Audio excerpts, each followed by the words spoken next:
Good evening, ladies and gentlemen, and welcome to the regular scheduled meeting of the Beaver Creek City Council. Before we get started tonight, I have the distinct pleasure of issuing a couple proclamations. So I'd ask Eric to join me up here, the president of the Parks and Rec Board, I believe. Yes, sir. How are you doing today? Very well, sir. Well, I think you've accepted one of these before, and you know the Parks and Rec department is just an asset to this community in a terrific way. So I'm going to read this. And it says, whereas parks and recreation programs are an integral part of our community to build healthy, active communities. And whereas parks and recreation are vitally important in establishing and maintaining the quality of life and ensuring the health of all Beaver Creek citizens. And whereas recreation builds family unity, strengthens neighborhood involvement, provides for social interaction, enhances education, develops creativity, and promotes cultural diversity. And whereas park and recreation programs increase a community's economic prosperity through increased property values, the attraction and retention of business, and provide beauty for our community as well as a place for children and adults to connect with nature and to recreate. And whereas parks and recreation programs strengthen and enhance our community, making Beaver Creek a safer, healthier, and more enjoyable place to live. Now therefore, I, Bob Stone, Mayor of the City of Beaver Creek, along with the entire City Council, do hereby proclaim the month of July 2020 as Parks and Recreation Month.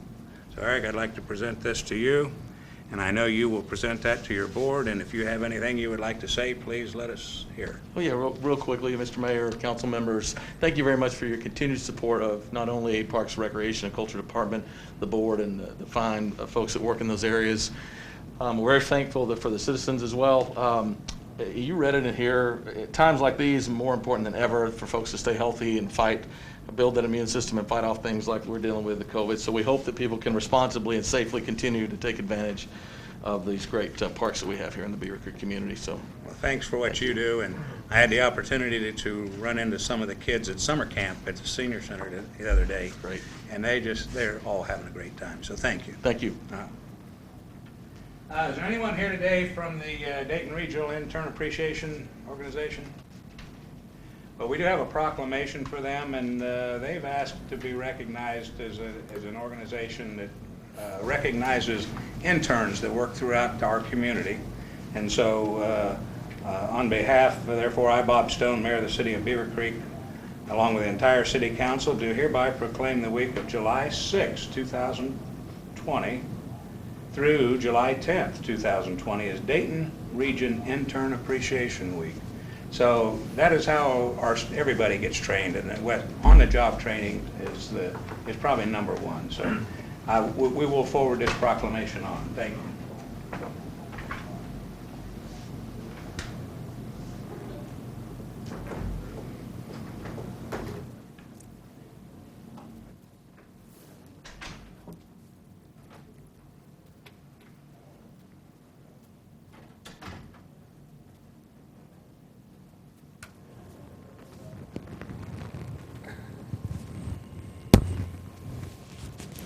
Okay, may we have a roll call, please? Councilmember Bales? Councilmember Curran? Here. Councilmember Dewar? Here. Councilmember Garcia? Here. Councilmember Schwartz? Here. Vice Mayor Adams? Here. Mayor Stone? Here. This time I'd like to turn it over to Vice Mayor Adams for pardon? We need to Make a motion that we excuse Okay, go right ahead. Councilman Bales. Second. I have a motion and a second to excuse Councilmember Bales. All in favor say aye. Aye. Opposed? Motion carries. Now, Vice Mayor, it's your turn. If you all stand, please.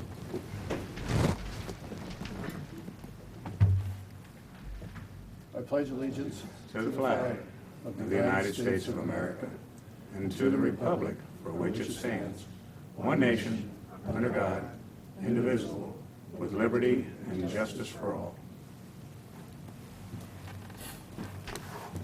2020's been a overwhelming year so far. It's only 6 months into it. With the coronavirus causing us literally to change our way of life, the racial unrest in our country and in the world, we're becoming more and more divided as a people. We're quick to lash out to blame someone or something because it's actually just too overwhelming trying to deal with it all sometimes. It reminds me of a Bible verse that I learned a long time ago. It was John 13:34. It says, "A new command I have given you, love one another as I have loved you, so you must love one another." I do believe we've forgotten how to love one another and listen to others' thoughts and ideas, especially if they differ from our own. Dialogue with another person who has different ideas from you can help you understand why they think the way they do. Just because you disagree does not mean you have to hate the other person or say that they're wrong. We all have different life experiences that shape us to who we are. Spending the time to understand those differences will hopefully help us get to what the Bible says about loving one another. And I know during this last several months of the coronavirus and the different things that have happened in our world, we've lost a lot of people. The deaths even in Greene County are more than they should be, but we're talking several hundreds of thousands of deaths. And I'd like to take just a moment for a moment of silence to remember those that have lost their lives and their livelihoods over the past few months to the coronavirus and to the unrest in America.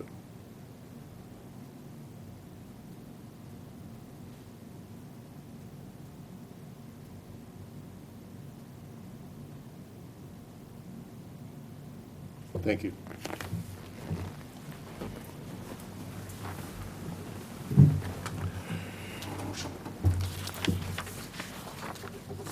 Hey, you have an agenda before you. Are there any changes? Move to approve the agenda, Your Honor. Second. I have a motion and a second to approve the agenda as submitted. All in favor say aye. Aye. Opposed? Motion carries. We have the minutes for the May 26, 2020 regular meeting. Any input, changes? So moved. Second. I have a motion and a second to approve the minutes as submitted for May 26, 2020.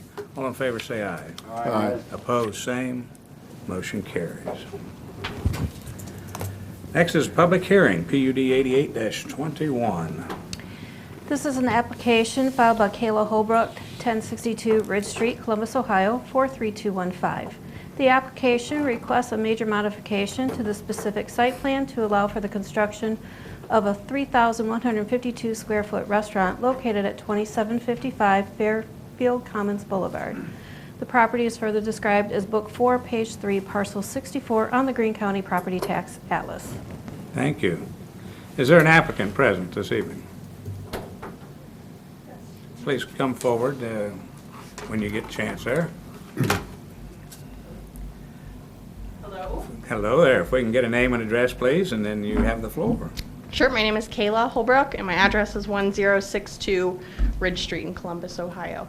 And we came before Planning Commission, in early June this month. We received approval, so we are excited to put our second location in Beaver Creek. So we are seeking City Council approval tonight. Happy to answer any questions. I know staff gives an excellent report to you guys, so I'm happy to go into anything you want. All right. Well, after we get the rest of the input, we may have a few. Thank Okay. you. Staff has a presentation tonight. Good evening, Mr. Mayor, members of City Council. Before you is an application requesting approval of a major modification to PUD 88-21. Should you choose to approve this modification this evening, it would allow for the construction of a 3,100 square foot restaurant within the mall at Fairfield Commons development. So currently the property under discussion contains an existing 6,000 square foot Verizon Wireless store as well as its accessory parking. Verizon Wireless is in the process now of moving into the former IHOP restaurant within the Target Outlet development. So once Verizon moves out of here, Raising Cane's will then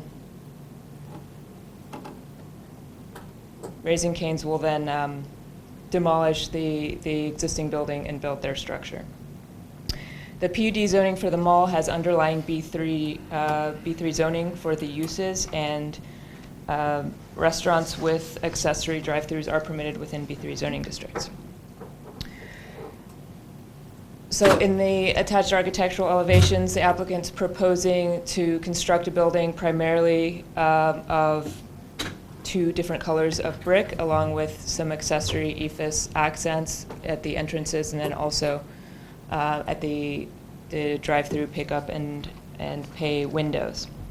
There's also an ephes parapet wall that's being proposed to screen the rooftop units on the roof, and then something that we haven't seen in the 2 previous approvals that you guys looked at is an outdoor patio. So they are proposing to do an outdoor patio that will be open to the elements. So it'll be a seasonal outdoor patio, and then we'll also have a metal canopy over the top that will match the metal canopies at the drive-through windows. As far as the existing access point that's out there, that will remain. So that access point connects to the Panera, and then they both come out to the Ring Road now. The applicant's also proposing to construct a sidewalk along the Ring Road, and then also an additional sidewalk from the parking lot down to the Pentagon Boulevard side path. This will assist in getting the entire Mulla Fairfield Commons development connected, as we've been trying to do for the past nearly 2 decades now, to try to make it a more walkable area for not only residents of the city who are just coming in for the day, but also for visitors at the hotels, so that they can get to the restaurants and the stores as well. The applicant is providing drive-through stacking for 16 vehicles. The drive-through will be a 2-lane drive-through from the order point all the way up to the window during peak hours. When they're not in peak hours, there will be 2 order points, but then they merge down into a single kind of the standard double drive-throughs that you see at other restaurants. I believe Chick-fil-A kind of does the same thing. They have someone out at the second lane passing food to that second lane, so to keep things moving through there. For restaurants, the zoning code does require 1 parking space for every 100 square feet of floor area, plus 1 space for every 200 square feet of outdoor dining area, plus a space for each employee on the largest shift. With that calculation, that requires that they have a total of 30 parking spaces off-street. They are providing 24 spaces, so they are 6 short. However, as most of you are aware, the mall has an overabundance of parking, and you can see it in the aerial photo. Nobody generally parks in this area here, and there's more than enough parking there for that. The applicant is also providing a crosswalk with additional signage for safety, so that people can get across that drive safely. And then we also added a condition that requires that all employees park across the drive as well, reducing the amount of customers coming and going. So you'll have employees more than likely, for the most part, parking across the way maybe twice a day, just for increased safety. And with those factors, staff feels that those 6 short, especially for a restaurant whose primary sales come from the drive-through, shouldn't be an issue. There are also currently cross-parking easements throughout the entire mall, so all of those outlots in the entire mall, they can share their parking. Really quickly, just a couple of conditions that we did add in there. As far as lighting goes, we did require that all of the lights match the lighting next door at Panera as far as height and style go, just to have some continuity across the development. And then signage is kind of the standard signage that we have over at the Indian Ripple restaurant as well. And they will be permitted to have a ground sign, 6-foot tall ground sign on the Ring Road. So they are not permitted to have a sign out on Pentagon Boulevard, to keep that consistency with the rest of the mall. So staff is recommending approval with the conditions in the attached motion, and if you have any questions, I can answer those following the public hearing. Thank you. All right, at this time, this is a public hearing, so if there's anyone here tonight that would like to address council on this application, please come forward, give us a name and address. Anyone? Is there any written input? And we will close the public hearing. This is now time for council input. We'll go around the room. How about Councilman Dewar to start? Thank you, Mr. Mayor. I'd just say thank you to Raising Cane's for looking at a second location in Beaver Creek. I've tried the first location and it's wonderful, so I'm looking forward to the second. The double drive-through option looks fantastic, as do the accessible paths from the mall and Pentagon Boulevard. I usually walk with my family around the Pentagon Boulevard, so to get in that way is great, as is the mall. I have two questions. One is whether there's been any input from Panera in terms of just the ongoing relationship. Panera was notified of the application, but we didn't receive anything back from them, so our assumption is if they don't say anything, that they're good with it. They were fine with Verizon, so I assumed. My second question is with regard to the walkway across the ring road. I really like it, and I'm thankful that it's ADA compliant as well. I think that's a really good step. My concern is for the traffic that comes from the north, Pentagon Boulevard there is no stop sign. It's only a two-way stop sign from the PNC Bank and then the Verizon, what is now Verizon, meaning some cars can come in pretty quickly across there. So maybe my only suggestion is some kind of flashing light or something of that nature. And that was our primary concern as well. They have it over as far as they could to still be able to get across to that island without having people walk into the drive aisle. So we did talk to them about adding the signage, like that neon signage, Yes. and we can talk to them about additional, maybe having it flash when pedestrians are crossing. That's terrific, because, yeah, a lot of people park in the mall area and then walk across to Panera now. Right. So it's becoming Right. something of an issue, but I think this is great, and you thought through this, so I commend staff and Raising Cane's for that. Thank you, sir. Thank you. Councilmember Garcia. I would just echo the gratitude that you're willing to put another building in Beaver Creek. Very happy to see that. I know the building by the green gets a ton of traffic, so I'm assuming we're going to see a lot of traffic at this one as well, and then they're adding a second location. And I would also add my concern about that area too. I really appreciate that staff has already looked into it because it is a hot spot. I think people try to beat the crowd, even if you're coming from the other direction, just going around Pentagon Boulevard. People will try to kind of rush through that stop sign as quickly as possible and not see a pedestrian in the way. So anything that we can do that you think makes the most sense is something that I would support. So I would leave that to your best judgment. So thank you. Councilmember Schultz. Thank you, Mr. Mayor. Maybe. I do have one question for Ms. Holbrook.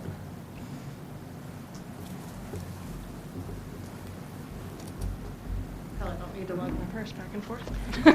Do you have any data on how many cars are going through the drive-through at any given time at the location of the green?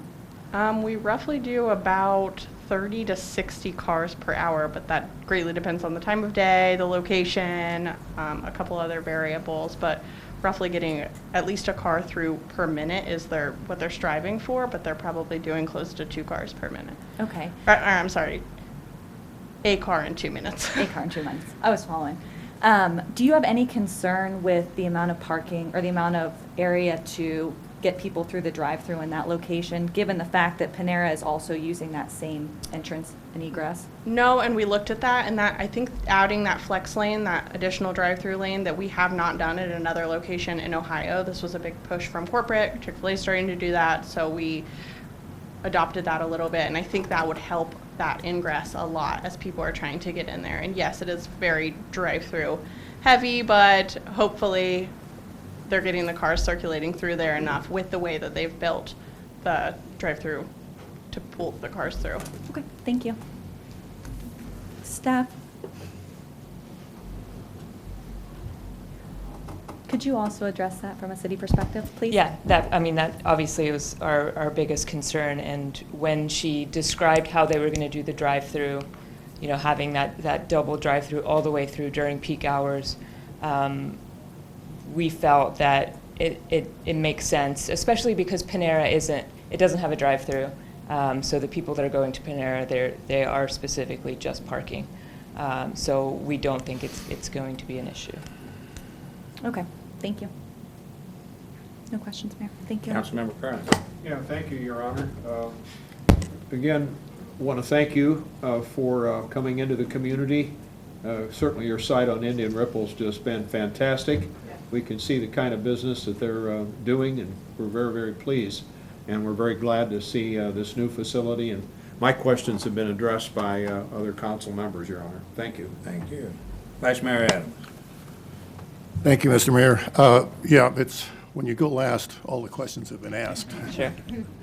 But I do have a concern about the crosswalk. I went out there today, and it's very close to where that road comes in off of Pentagon. And I've done it myself, where I've come in there fairly quickly sometimes. And I agree with Councilman Dewar that maybe we should have some sort of a flashing light if we can do that, just to get people's attention. Absolutely. That was my biggest concern. I know that Panera also has another entrance, so this is not their only entrance, so they have two of them, so it shouldn't be as major a problem there. That's right. The other concern I have is traffic flow at a really busy time. Is it all going to come from this direction and go that, from over here? There we go. And go around, because there will be people try to come in from Pentagon and then try to turn left. Absolutely. And I don't know if you've tried to cut in front of people that are in line already, but they don't like it. They don't like it, no. So I don't know if there's some way we could accommodate that during the really busy times. I really don't know if there's a no left turn, or you don't want that to be there when it's not busy, so. And then also it could be blocking Panera's other entrance if it, because I've seen it at the other location. And great food, that's why there's so many cars, but sometimes it can be a real issue. Yeah. And I just want to make sure that we're addressing those. Yeah, and it's something that we will continuously address if it does become an issue. You know, it's come up in different places where we're continuously working with the applicants to make sure that, okay, we see that this might be an issue. What can we do to fix it now? So at this time, we don't anticipate it being an issue just because of the volume of traffic that they should be able to get through that double drive-through. But if we have any problems, Raising Cane's has been very good to work with in the past, and so I know that they will address the issue if we bring it up with them. Very good. I just wanted to make those up. And thank you very much Absolutely. for putting another location in our city. It's, Thank you guys for being so welcoming. We love it. that's all I have. Okay. And I think you were heading where I was headed, and that's, you know, we do have locations where the drive-through backs up out into the parking lot, or even sometimes out into the street. And I won't name any names, but it's, you know, hopefully the design, and I'm sure you've seen what I'm talking about, so you're quite familiar, and hopefully this design will not cause that to happen. We cannot keep doing that type of installation. If there's anything I get a complaint on more than anything else in that area is that fact right there. So I'm glad to see that you're working on it. And maybe this continuous is probably going to help a lot. Is that what you think? Yeah. All right. Well, again, you're doing it the wise way. Beaver Creek is a south and a north, and you've got the south covered. Now you're going to cover the north. So. Which I think it will take away a lot of the traffic from the Indian Ripple Road, just because that's the only one in the Beaver Creek area. And we also have one in Beaver Heights that's opening in the next couple weeks, and we just don't have a lot in the Dayton area, so people are flocking towards, you know, the few that are there. So as we're opening more, hopefully it alleviates some of that congestion. So you're attracting customers from outside of the Beaver Creek. Then you're going to mount a sign there saying, "Welcome to Beaver Creek," then, right? Just kidding. All right, thank you very much. That's all I have. If there's nothing else, I'll entertain a motion. So moved. Now you got to read it. When somebody needs to read. I move for the purposes of taking administrative action, the approval of the PUD major modification for Raising Cane, PUD 8821, mod 520, on the basis that the city council finds the facts submitted with the application and accompanying materials and modifications, amendments, and supplementary conditions satisfy the standards and criteria for a PUD major modification as per 158.070 of the zoning code. Supplementary conditions required of this approval shall be as follows, which there are 14. I further move that this motion with all conditions be fully recorded in the minutes of this council meeting. Do I hear a second? Second. I have a motion and a second. Any further discussion? All in favor signify by saying aye. Aye. Opposed, same. Motion carries. Thank you. Thank you. Next is public hearing PUD 20-05. This is an application filed by Chris Humphrey, 4495 Millwater Drive, Powell, Ohio, 43065. The applicant requests administrative site plan review and approval for 1.298 acres of land to construct a one-story retail banking office building. The property is located at 1243 North Vailfield Road, further described as Book 5, Page 5, Parcel 99 on the Greene County Property Tax Atlas. Thank you. Is there an applicant present tonight? Good evening. Give us a name and address, please. Good evening. My name's Chris Humphrey, 4495 Millwater Drive, Powell, Ohio, and I'm the architect for this project.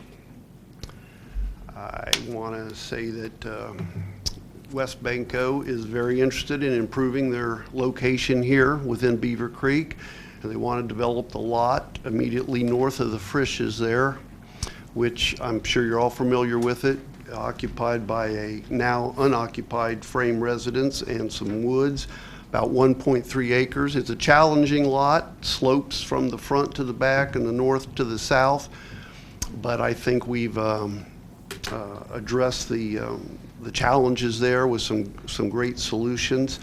I think we've also accommodated the staff's request up to this point and have no no open items out there. But I do want to mention that you will hear tonight that there was a communication from a landowner behind this parcel of land. She was upset because from time to time, I guess, the dumpster at the Frisch's has been emptied at 2 a.m. in the morning and creating some noisy situation there. So I have a communication here that I'd like to enter into the record here. This is from William Beckett. He is the Senior Vice President, Director of Facilities and Procurement for West Banco, and he says, Frisch's uses Rumpke waste and have pickup on Monday afternoon. We will follow suit. Please inform the municipality. End of communication. So they have been made aware of it and did address it or are going to address it. Thank you. Thank you. All right, staff have anything they want to add?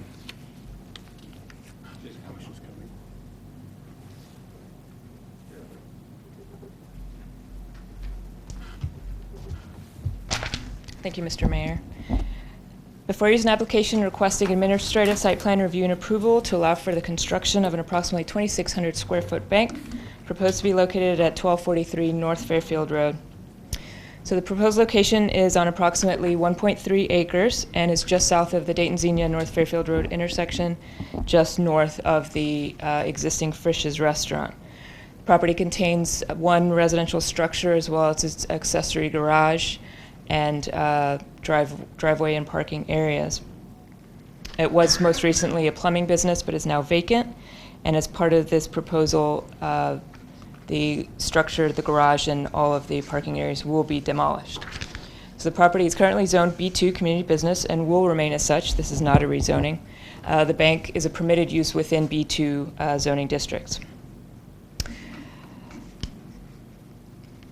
With the attached architectural elevations, the applicant is proposing to construct a approximately 20-foot tall building at its tallest point. The 2,500 square foot building will be composed primarily of stone veneer with ephes and stonewood and then metal accents. These architectural features will go all the way around the building on all four sides. And the color renderings do show that the architecture as well as the proposed colors are in keeping with a lot of the most recent developments that have been brought forth to City Council, including the Panera, the Dunkin' Donuts, and then Children's Medical, and then most recently the IH Credit Union. So staff is pleased with the elevations that are being proposed with this application. As noted on the proposed plan, the applicant is proposing to have 2 access points to the site. The primary access point will connect the Frisch's access drive that connects to the Beaverview North Fairfield Road traffic light. The access drive and the easement will cross the entire property and stop at the northernmost property line. So should that property to the north develop in the future, we would then be able to continue that access drive up to the next property to the north.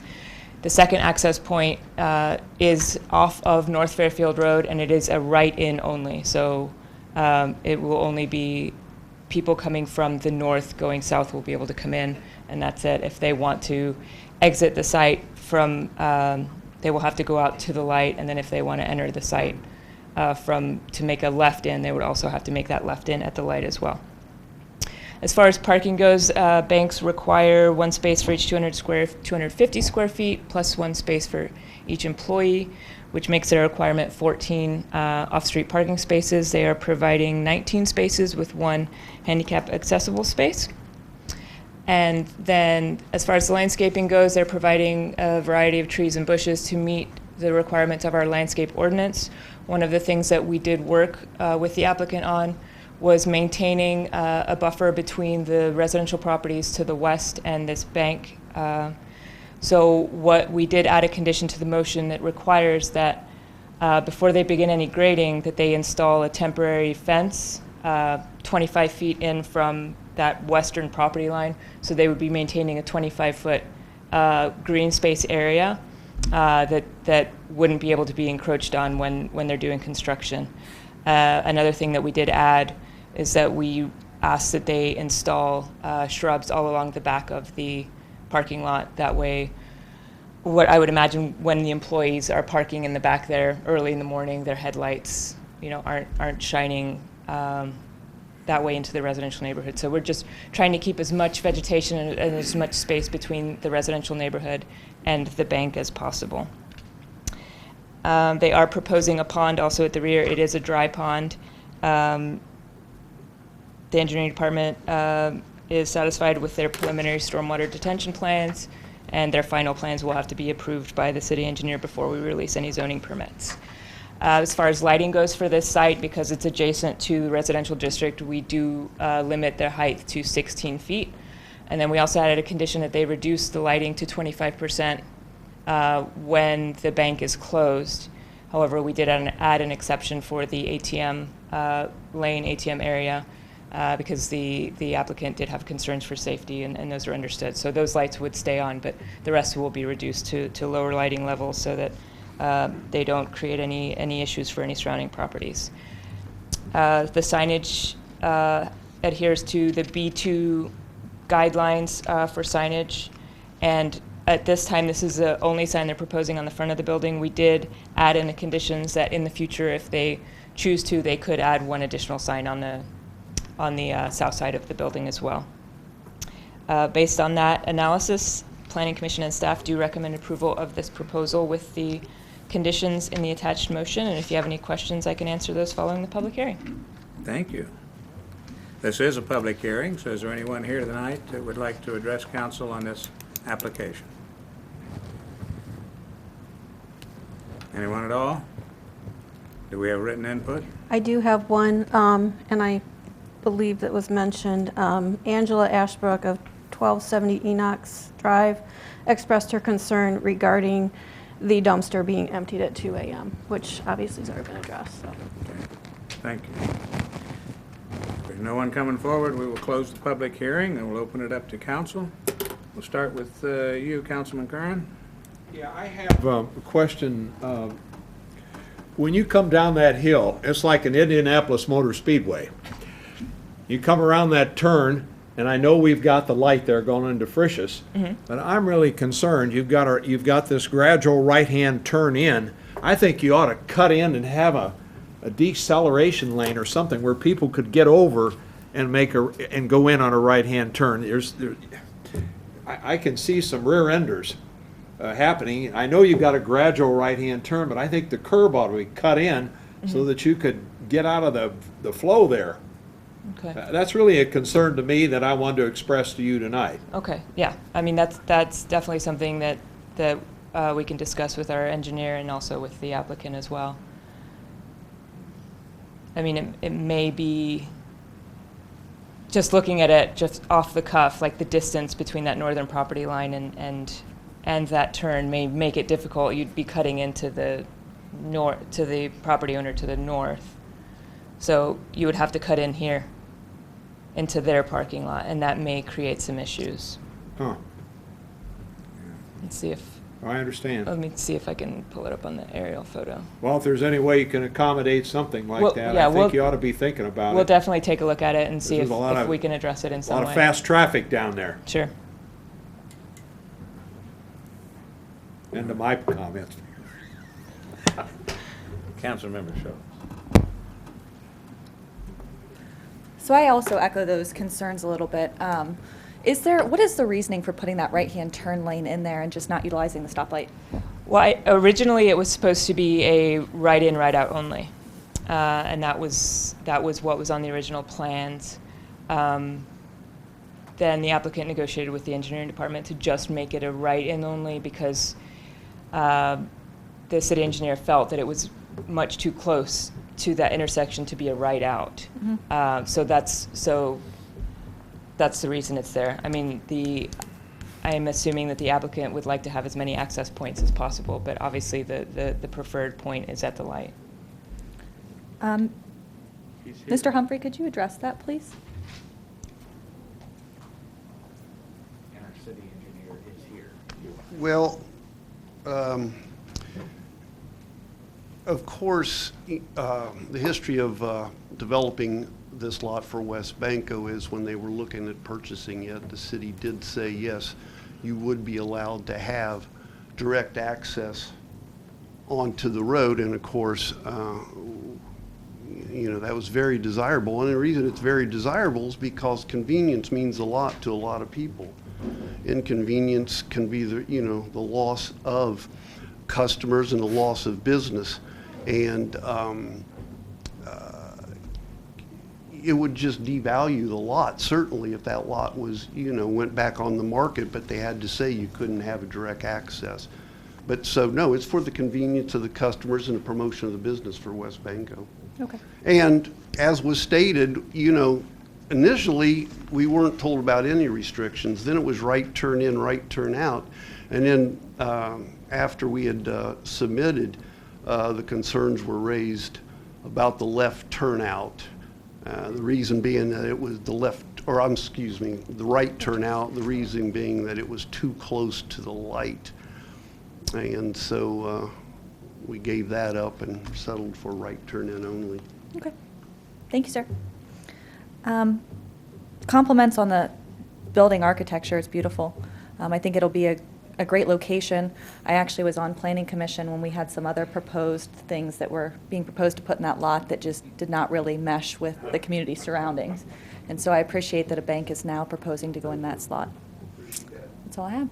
Thank you. Councilmember Garcia. I think two of my questions were already addressed, but I appreciate staff actively looking out for the residents in our community and making sure that we have some shrubbery there as well as the 25-foot setback. I think that really helps with some of our property owners who are seeing a lot of development going on in their areas, so I really do appreciate staff being proactive about that. So that's it for me. Thank you. Councilmember Dewar. Thank you, Mr. Mayor. I'd echo the comment. It's a really nice blueprint, and I'd congratulate staff for the shrubbery that surrounds that area. I think that's another nice detail as well. There are several businesses in that area that face a similar issue, from a pizza place to insurance to Frisch's. And so I think a lot of people that are from this area are used to the challenges of turning right and having to slow in that area. But it could be another flashing beacon as a solution with this one as well, in terms of just maintaining a slower speed through that area. So I think this could be overcome pretty well. Any input from Frisch's Big Boy? I'm assuming no, but just to double check. So I think it's a nice synergy between getting lunch and going to the bank. Sure. So, Yeah, Frisch's was notified of the application, and we did not receive any comments from them. Thank you. Try to sandwich those comments in. Oh, my. Glad his mic's off. Vice Mayor Adams. Yeah, the only question I really have, since the others have been addressed, is on the ATM. Is that in the back of the building? Yes. And then you would say the lights will stay up for that, or how tall, are they the 16-foot lights, or there's Yeah, lower? they're the 16-foot lights, and then I'm assuming that they're going to have like a security light right at the back as well. So that would stay on also. Okay. I don't know what kind of lights they are, but maybe, and this is just a thought, on that light, there could be some sort of a guard. A shield. Yes, we the back. require that they be full cutoff facing downwards, and that there be. Okay. Yeah, they have to provide us with a photometric plan showing that there will be no spillover at any property line. Okay, So. that was my biggest concern. All right, thank you. That's all I have. Okay. I'm not going to repeat any of these, but the one thing that I saw when we went through the slides, I want to make sure that the condition for write-in supersedes the one drawing. There is a drawing that shows both. Yes, so the drawing that shows both was the original landscape plan. So I didn't get an updated landscape plan, so I wanted to still show you guys the landscaping plan, but yes, the condition has the date for the new plans on there. Okay, well, thank you. Thank you. Anything else? Do I hear a motion? So moved. A move for the purpose of taking administrative action, approval, and ASRA detailed site plan for the West Banco Bank on the basis that City Council finds the facts submitted with the application and accompanying materials and modifications, amendments, and supplementary conditions satisfy the standards and criteria for an ASRA detailed site plan as per 1.58.083 of the zoning code. Supplementary conditions required of this approval shall be as follows, which there are in 19. I further move that this motion with all conditions be fully recorded in the minutes of this council meeting. I have a motion in 2 seconds. All in favor, say aye, please. Aye. Opposed, same. Motion carries. Thank you. Thank you. Thank you, sir. Next, ordinances, resolutions, and PUDs. First up is ordinance 20-09. This is a third reading of an ordinance by Beaver Creek City Council enacting a new Chapter 39 income tax to the codified ordinances of the City of Beaver Creek. Thank you. Now, this is a third reading of this ordinance, which is not required by our charter anymore, but we felt this was a very important ordinance that need to get as much public attention as it can. So we decided to do 3 readings. We also are allowing public input at all 3 readings, so this is the third public input session. Again, normally a third reading would not have public input, but for the same purposes, we wanted to get the residents the opportunity to speak as often as possible on this particular ordinance. So, that being said, I will open the floor for public comment. We would ask that you limit your comments to 3 minutes unless you have time donated by up to 2 other people. So is there anyone here tonight that would like to speak to council on this ordinance? Yes. A name and address, please. Good evening. My name is Tony Corvo, 432 Ashton Court, Beaver Creek, Ohio, 45434. And we have to stop meeting like this. It's the third time. At the first reading, I mentioned how levies allow citizens to control spending, and how an income tax is basically power transferred from the citizen to office holders, with no real checks and balances. At the last reading, a speaker stood up and mentioned trust, and she said she trusted you to make the right decisions concerning spending if you get the income tax passed. I'm sure you're all nice people. I know some of you, okay? The problem is I don't trust you when you're sitting in those seats, okay? Outside those seats, you're great people. But when you're in those seats, I don't trust you. I don't trust the state legislature. I don't trust the federal legislatures. And that's a good thing, by the way. That's built into the Constitution, the checks and balances. The issue is, let's suppose you're all angels. You know, Madison said if men were angels, we wouldn't need government. Well, let's assume you're all angels, okay? How about the people after you? Okay, when you pass this law, you trust each other, you trust yourselves. What about the people after you? The person who said she trusts you supported the golf course, and that turned into a fiasco.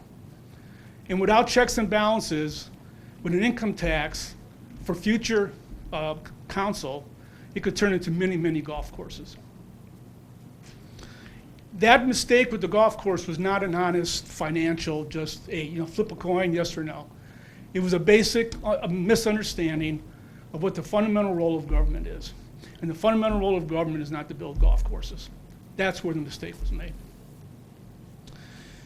In an earlier video I watched online, one of you, I forget which one it was, mentioned that if voters had problems with any project, they could come to council and you would listen and you would react to their proposals. In a sense, you were offering that up, whoever that person was offering that up as a checks and balance sort of argument.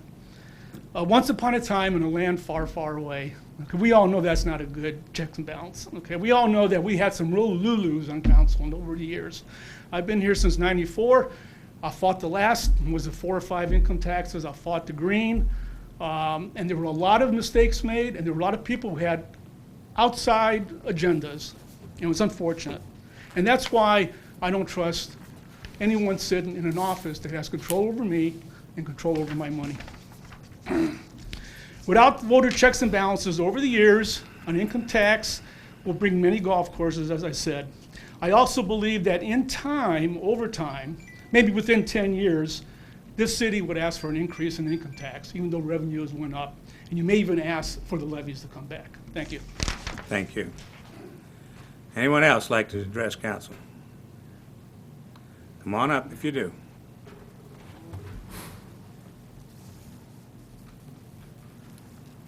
Dr. Mark Walsh, 434 Ramsgate Drive in Beaver Creek. Thank you for this opportunity, and I won't belabor my prior points, but I do support the income tax. As I've said before, I feel it's financial suicide for the city to give this money to surrounding communities when we have pressing needs here in Beaver Creek. One other thing I wanted to mention, because it came up at the last meeting, was one person mentioned they were concerned about enacting it if there were people who are unemployed. From the citizens' perspective, I'd rather have an income tax only because if I were unemployed, I don't pay it. Whereas if all my tax to the city is in property tax, if I'm unemployed for 3 or 4 months, I have to pay the tax. Whereas if I'm unemployed, you wouldn't have to pay the tax. So I think that's an important point from the citizens' perspective. For the city, it's bad because if there's high unemployment, they lose money. But if employment improves, the city's income goes up. The other thing is you are elected officials of the people, and I want to say thank you. I trust you, and I would encourage anybody who does not trust the council to run for council. It's not, a lot of times it's a thankless job. So thank you again. But I do feel as representatives of the people, you have a moral and a fiduciary responsibility to them to put this on the ballot. You're not enacting the income tax, you're just giving the citizens the choice of doing that. And since a majority of Beaver Creek citizens would see a drop in their taxes and improvement in services, I think it is your responsibility to put it on the ballot in November. And thank you again for your services. Thank you, sir. Is there anyone else tonight that would like to address council?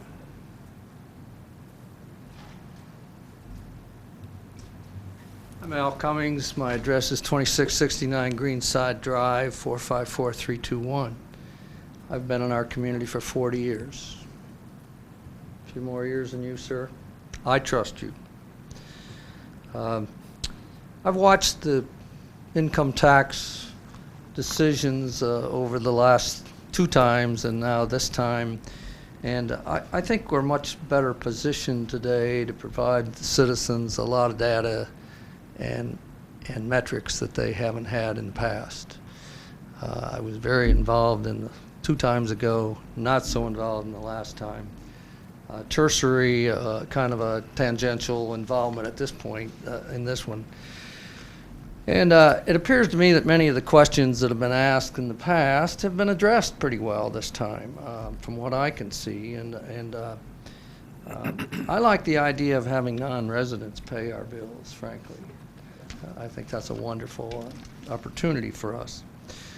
And I also like the predictability of having a sustainable income to enable a funding plan to be enacted for the community that sees out years ahead. Seems like the system we have had could be compared to a family wherein the breadwinner's job runs out every 2 or 3 years when the contract changes. And it's a very discomforting event for that person. They don't know what the predictability of their ability to sustain their household, to pay their mortgage and build their or repair their roof and other things. It's somewhat of a riverboat gamble, I think.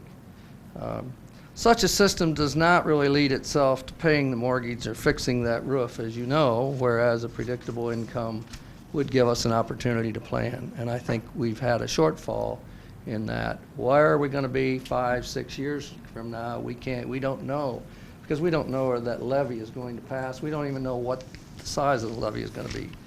So we need a reliable system of funding that allows predictability and an income stream. To you of members of council, and I don't know all of you very well, but I've certainly known most of the council members in my 40 years here, I hope you are all looking to leave a legacy as a member of council. I think many predecessors of yours have left, and I always wonder what their legacy has been. So I hope you would see a legacy of wanting to leave us in a better financial position or postured so that we can get in a better financial position. So again, I trust you to make the right decision. I hope will enable this to go on the ballot. Thank you. Thank you. Who's next?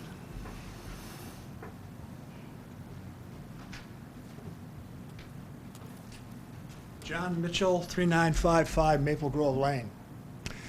I was going to cede my 3 minutes to Dave Roberts. Is he here? I guess not. In any case, I would like to speak well for Tony. One of the speakers said that he should run for office. Well, in fact, he did. He stepped forward for an open seat, as I did, and I'm not surprised that neither of us were selected. Thank you much. Who else would like to address council?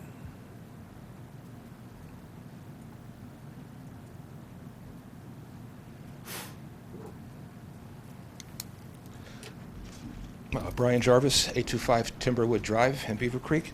Make a few comments here. Mayor, Vice Mayor, thank you for letting us speak on this evening. I do want to make a comment about the committee we had did a lot of research on when a city asks for the next tax increase. We reviewed all 15 cities, Montgomery and Greene counties, that have an income tax, and that 15 of them do, 2 of them don't, Bellbrook and Beaver Creek don't. What we found is from the first time a city has a 1% continuous income tax, on average, it's 10.8 years before they move to their next continuous income tax. Now, it's a low of 3 years, it's a high of 29 years, and a median of 9.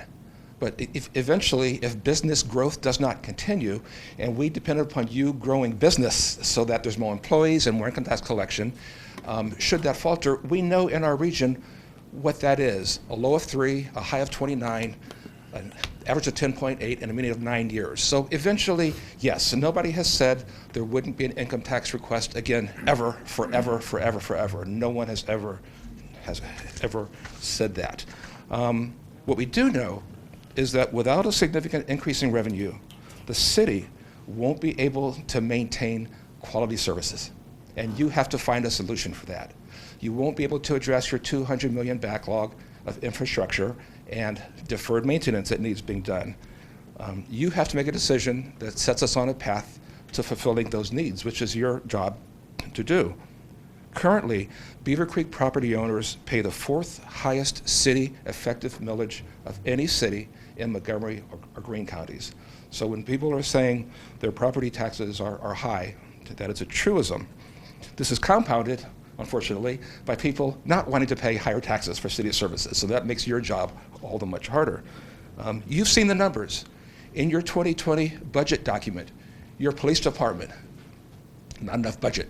Your street and capital improvements, not enough budget. Even your parks and recreation department, the $240,000 shortfall, it's got to be subsidized. Their property taxes are not an efficient and sustainable way to fund services of a city of Beaver Creek size. It's simple, the facts are there, it is not. And there's no debate about it, but you have to solve that problem. You have to find an alternative. And the levy options plan that was proposed back in January of this year that simply increases property taxes year after year after year is not a solution. The solution is we have an untapped resource of non-residents who work here.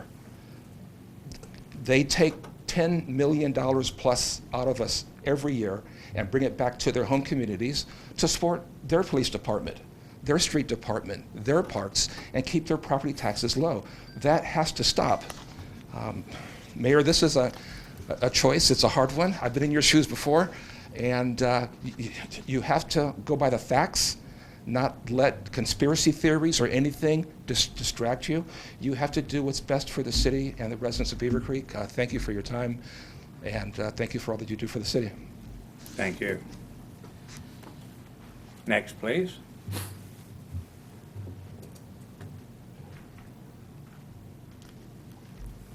Carol Graff, 1442 DeVoe Drive. Just asking a few options here and concerns. Those of us who have lived here for a long time, and I guess at this point, other than being born here, I've been here 54 years. Those of us who are retired could use some property tax relief. The residents who are working in other municipalities who are already paying earnings tax, they could use property tax relief. Our active military who live here could use active property tax relief. We have a $200 million infrastructure backlog. It is apparent to all of us who have been part of the city of Beaver Creek for 40 years that property taxes alone do not sustain the city and cannot take care of all the needs that we have. So I just ask that you consider this alternative, adopt the ordinance, and think of the city of Beaver Creek as a whole for the eternity. Thank you. Thank you. Anyone else who would like to address council on this subject? Anyone? Is there anyone downstairs waiting? Thank you. Is there any other written input? Thank you. In this case, we will close the public input for this ordinance. And this is a third reading. It is sponsored by Council Member Curran. If there's council wants to have input or make discussions, they can. Otherwise, I'll ask for a motion from Council Member Curran. Ordinance 20-9, Income Tax Code, move to approve. Do I hear a second? I'll second it. I have a motion and a second. Is there any further discussion? All in favor signify by saying aye. Aye. Aye. Opposed, same. Motion carries. Thank you very much. We will be then addressing this down the road a little bit as to whether or not and when it will go on the ballot. This, again, this first action was to determine, should it go on the ballot, this is what it would be. This is how it'd be structured. So we will face that bridge when we come to it, not too far down the road. So thank you very much. Moving on, next is ordinance 20-10. This is the second reading of an ordinance amending ordinance 13-20, PUD 13-5, Surjeet Matu, to include additional uses as described below. Thank you. This is the second reading, and as the current charter says, we have 2 readings now. We had the public hearing at the first reading, so this is the second. So is there any discussion from council? It was sponsored by Councilmember Curran again, so Councilmember, do you have a motion? Move to approve 20-10. A PUD 13-5, Amendment 520, Germany Lane Development. Do I hear a second? Second. Any discussion? All in favor signify by saying aye. Aye. Opposed? Motion carries.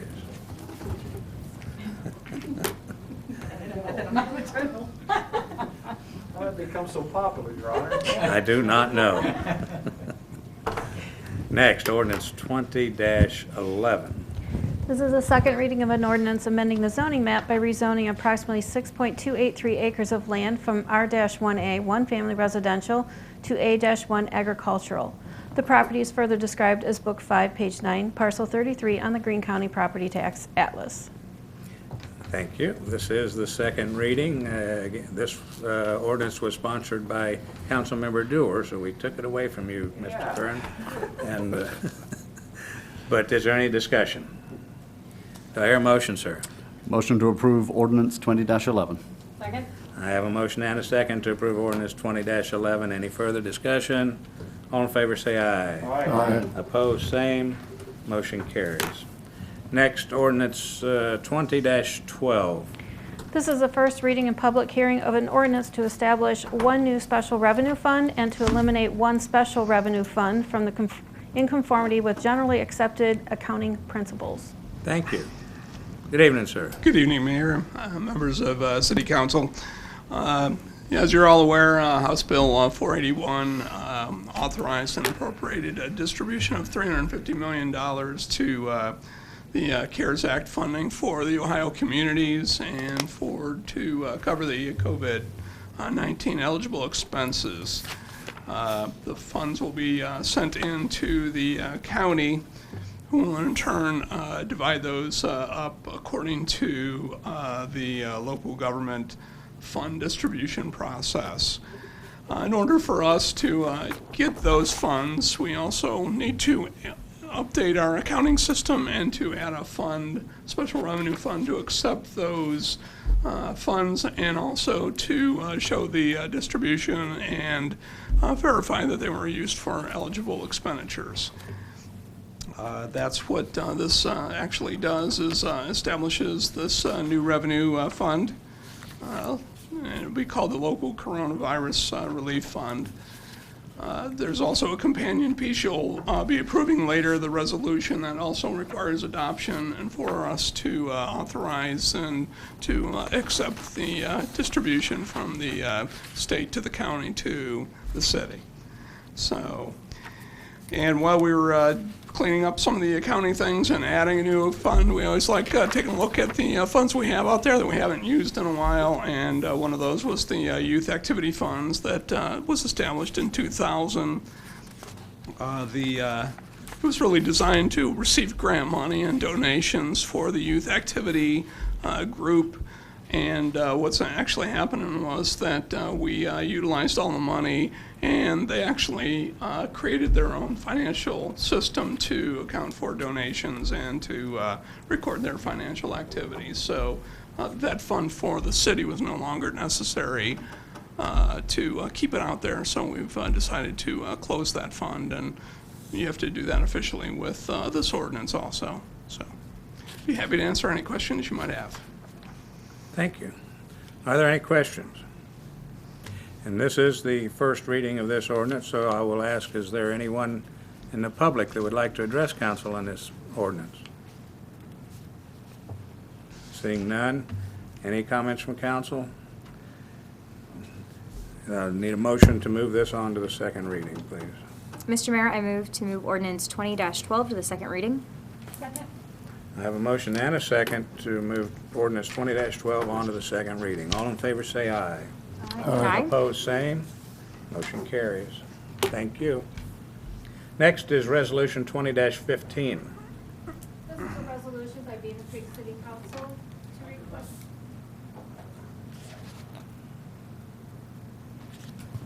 Sorry about that.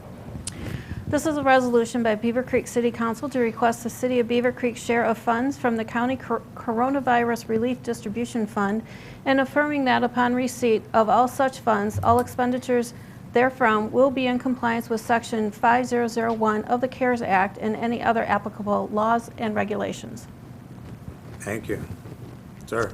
Yes, good evening again. This is the companion piece we just discussed, basically in order to share in the funds and get the distributions and to utilize those funds in compliance with Section 5001 of the CARES Act. We have to pass a resolution and send that off to the county and the state to acknowledge that we would like to participate in the fund distribution. Thank you. Any questions? Discussion? Mr. Mayor, I move to approve Resolution 20-15. Second. I have a motion and a second to approve resolution 20-15. All in favor signify by saying aye. Aye. Opposed, same. Motion carries. Thank you. It is now council time. And so we will start, Councilmember Doer, would you like to start off? Thank you, Mr. Mayor. First, I'd like to thank the Parks, Recreation, and Culture Department for their hard work. It's great to have the parks reopen. We have 3 young children who are really excited to be back, so I'm thankful there. I'd like to thank Beaver Creek Police Department for their great work, for the chief thinking through and with foresight in terms of CALEA compliance, as well as initiating the COPP program. I think I've had a number of conversations with residents in the past couple of weeks, and I'm really thankful for that foresight and that we as a body can continue to be forward-thinking as well. Finally, I'd like to thank city staff for their great work with regards to obtaining more grants, especially with the recent FEMA monies that we've got into our coffers. I'm really thankful for all of that work because it's a really difficult task to dot all I's and cross all T's. So, thank you. Councilmember Garcia. Yes, I'm also grateful that the parks are reopened, but user beware, I did lose some skin going down the slides with my son the other day, so the slides are still warm, so be careful. But thank you so much for that, and just also a huge thank you to our staff. When you come up here and talk to us, all the information is detailed, it's put out there for us. Most of our questions are, at least mine, most of my questions are answered in the packets that you hand us.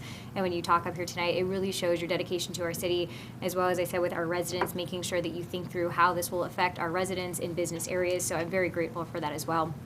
And we will not be here next week, but a little less than 2 weeks away is the 4th of July, so I hope everybody gets a chance to go outside and spend time with their families and catch the upcoming fireworks display. I'll leave that there as a teaser because I know our city manager is going to talk about it here shortly, but I hope everyone has a great 4th of July weekend and enjoys some time out in the sun. So that's it. Thank you. Thank you. Councilmember Schultz. Thank you, Mr. Mayor. I also want to thank the citizens, thank staff, and especially thank the Beaver Creek Fair Funding Committee for all of the hard work that they've put on this income tax ordinance.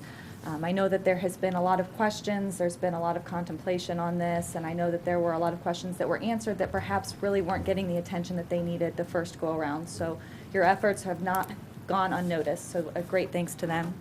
I also wanted to mention the 4th of July and thank our sponsors for the ability to have this event. And I also want to thank the city manager for going out of his way to try and ensure that we have those sponsors. I know that the community has been through a lot between COVID and a lot of the relations that Vice Mayor Adams alluded to earlier in his opening.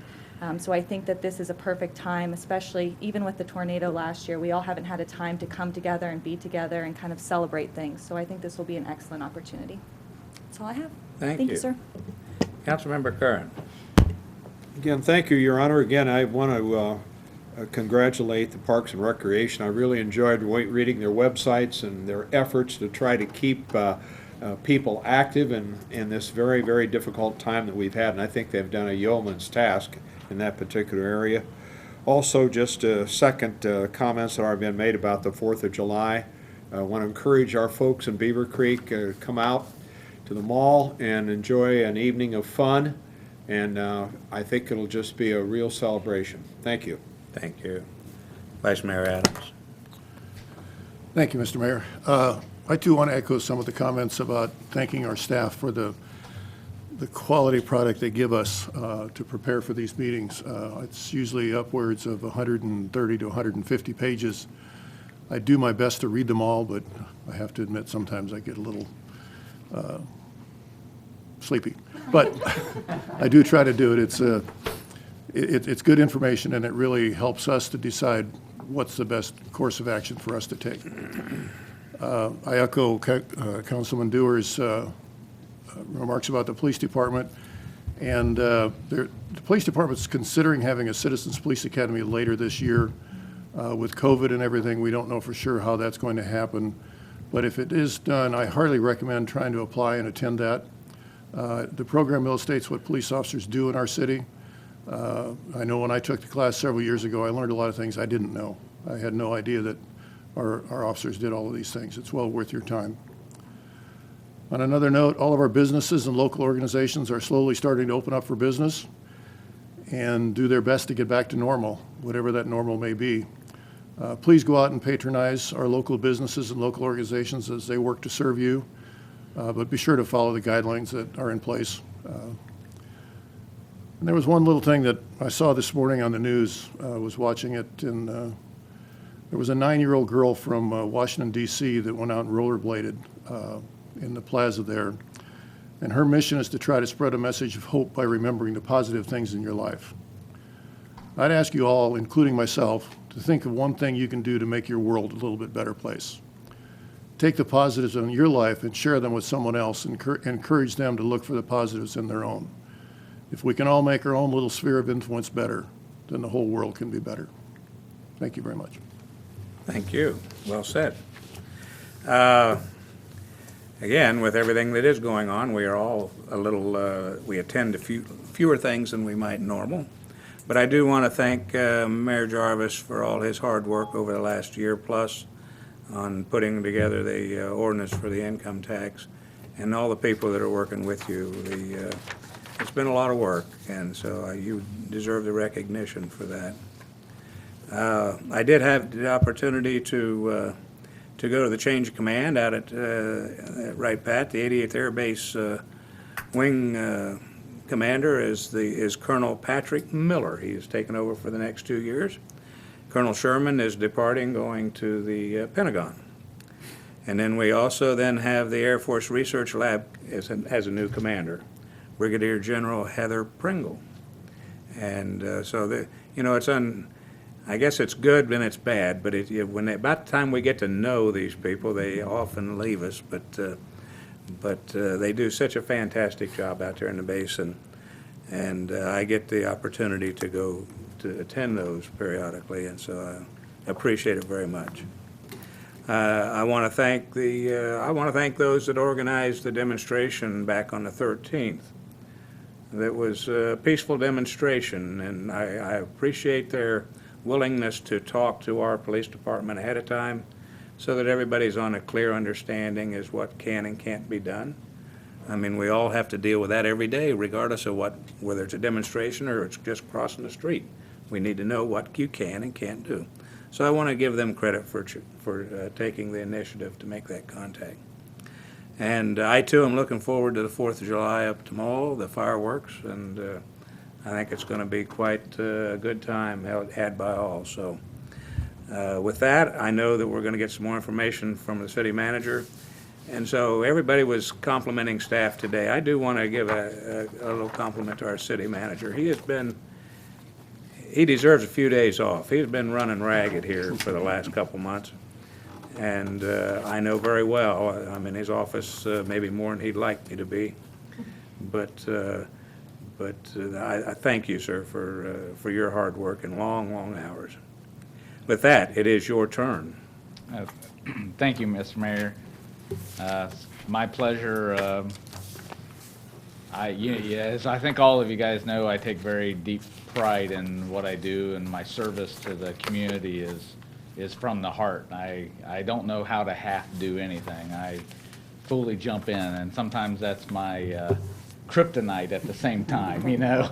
Don't know when to stop, and sometimes I need to force myself to stop. But thank you. Yes, the 4th of July. So for those that may not have heard it yet, we did a press release on Friday and did some fundraising before that. Some of the sponsors, which I'll list here in a second, were already secured from the 4th of July previously, but much of it we had to re-raise the funds for this, which was a challenge, and suddenly we wanted to do it once we found out that we could cooperate in cooperation with the mall. This is different. Rotary Park, we just couldn't social distance. That's just the plain, if everybody got there, was there enough space for bring your own chair or bring your own blanket with your family to sit in the grass? Yes, absolutely. But when it's time to leave, it's like herding cats or herding sheep or whatever. Everybody would be elbow to elbow, and it just felt like that wasn't the right thing to do. So the other options, especially with a lot of cancellations of the other cities and jurisdictions, we knew that if we have them, we're going to get others that would want to see it as well.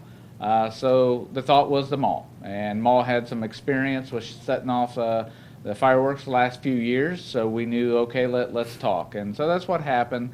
In cooperation with the mall, that'll be the location. Fireworks will begin at 10 p.m. at the Mall Fairfield Commons. I will tell you this, though, we will be making up a map that will be, hey, best visible areas, so that's to come.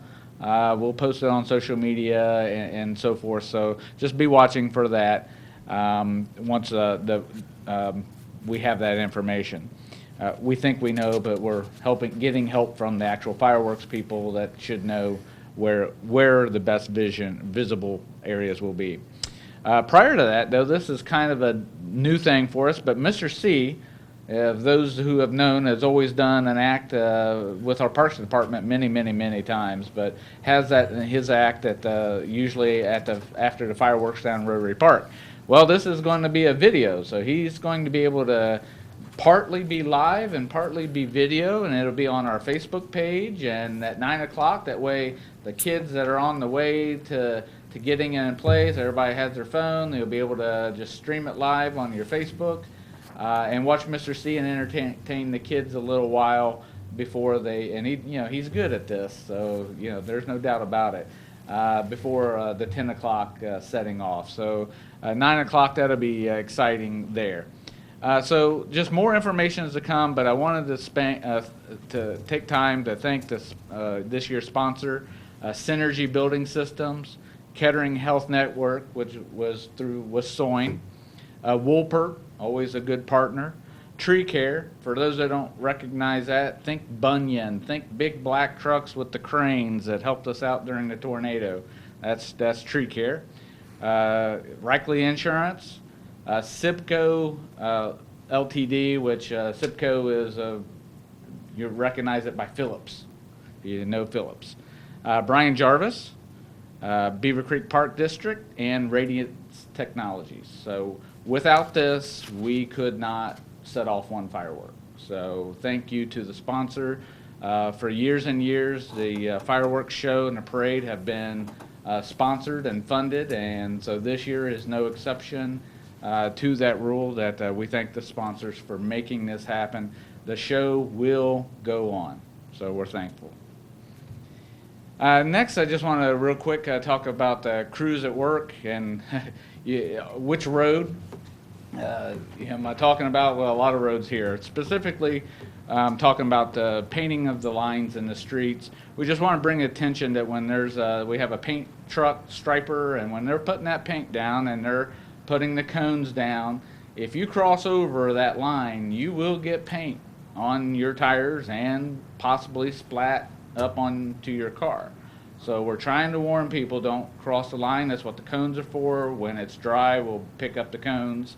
But just, and also just a safety factor, please be safe. Give the truck, give the crews a safe passage when you see that they're doing this.